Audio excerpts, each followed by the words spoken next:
أهلا بكم معايا في أول خطوة لمشروع الكونكريت. لو حابب تبدأ في الحرف اليدوية وتتعلم إزاي تعمل شغل كونكريت بنفسك، يبقى الفيديو ده ليك. أهم الحاجات اللي هنحتاجها عشان نبدأ: هنحتاج أسمنت أبيض، جبس، سيبيداك، وكمان بودرة كونكريت.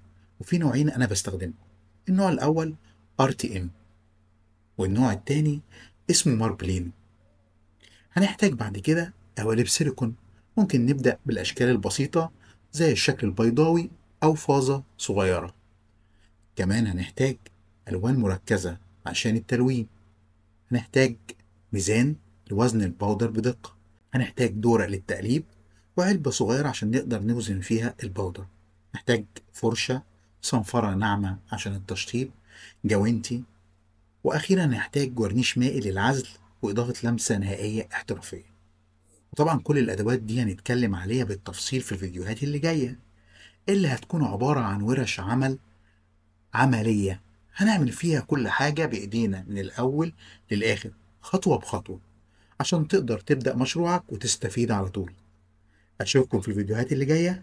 سلام.